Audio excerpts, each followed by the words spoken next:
اور جس نے ثواب جاریہ شروع کیا، ماشاءاللہ اپنی اولاد کو نیک بنایا، صالح بنایا، لوگوں کی تربیت کی، بچوں کی تربیت کی، تو اللہ تبارک و تعالیٰ ایسا کرم فرمائے گا کہ قیامت تک وہ بچے، پھر ان کے بچے، پھر ان کے بچے، جب تک یہ سلسلہ چلتا رہے گا اور یہ نیکی کا ذوق آگے بڑھتا رہے گا، ثواب جاریہ یہ ثواب جاریہ ہے، نیکیاں لکھی جائیں گی۔ ایک بھائی نے مجھے میسج کیا، بہت مجھے اچھا لگا۔ انہوں نے کہا کہ یہاں ہم اپنے بچوں کو لے کر آتے ہیں، جو چھوٹے بچے ہوتے ہیں ان کو جتنا بھی سمجھایا جائے ادھر بھاگتے ہیں ادھر بھاگتے ہیں، زبردستی ہم اپنے برابر میں بٹھاتے ہیں، پھر بھی توجہ سے نہیں سنتے۔ تو میرے دل میں خیال آیا کہ یہ میرے بچے ہیں، میں ان کی اصلاح کیسے کروں؟ یہ قرآن پاک توجہ سے کیسے سنیں؟ چھوٹے بچے ہیں، میں کیسے سمجھاؤں؟ تو میں نے ان سے کہا کہ بیٹا آپ غور سے سنیں، آپ سے میں رات کو سوال کروں گا، اور اگر آپ روزانہ رات کو مجھے صحیح جوابات دیں گے کہ فلاں واقعہ کیا تھا، آپ مجھے صحیح سنائیں گے، تو میں عید میں آپ کو بہت اچھا تحفہ دوں گا۔ کہتے ہیں الحمدللہ وہ دن ہے اور آج کا دن ہے، میرے بچے جو ہیں وہ کاغذ لے کر آتے ہیں، پین لے کر آتے ہیں، پینسل لے کر آتے ہیں، ساری باتیں نوٹ کرتے ہیں اور رات کو صحیح جواب دیتے ہیں۔ اب مجھے یہ کہنے کی ضرورت نہیں ہوتی بیٹھ کے سنو، بلکہ مجھ سے زیادہ وہ غور سے سنتے ہیں۔ دیکھیں یہ کیسی فکر ہے کہ انہوں نے یہ فکر پیدا کی نا کہ میرے بچے میرے بعد، میرے جانے کے بعد وہ دین کی طرف آئیں۔ اب انشاءاللہ تعالیٰ وہ کہتے ہیں 1 سال 2 سال اس طرح میرے بچے غور سے سنیں گے قرآن پاک، تو انشاءاللہ ان میں شوق بیدار ہو جائے گا۔ پھر ابھی تو انعام کی وجہ سے کر رہے ہیں، پھر انعام کی ضرورت بھی نہیں ہوگی۔ تو ہم بھی اپنے بچوں کے لیے اس طرح سوچ سکتے ہیں۔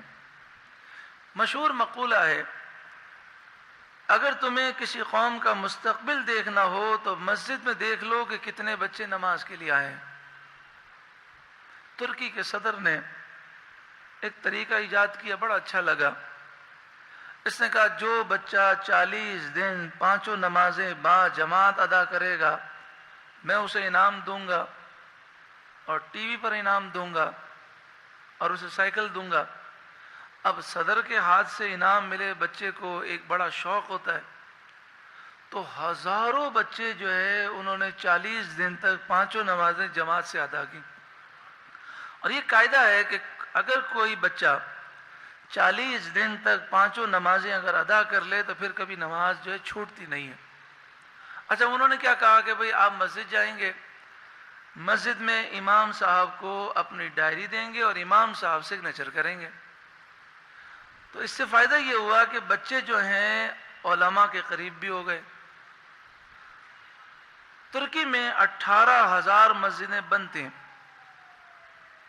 انہوں نے 18,000 مسجدیں کھول دی۔ اب مسجد میں جائے کون؟ تو اس طریقے سے انہوں نے بچوں کو نمازی کی طرف یا نماز کی طرف لائے، آج وہ مسجدیں آباد ہو گئیں۔ تو ہمیں بھی سوچنا چاہیے ہمارے مستقبل کے متعلق۔ تو بات یہ ہو رہی تھی وَآثَارَهُمْ، جو انہوں نے پیچھے نیکیاں چھوڑی وہ بھی ہم لکھ رہے ہیں، ثواب جاریہ۔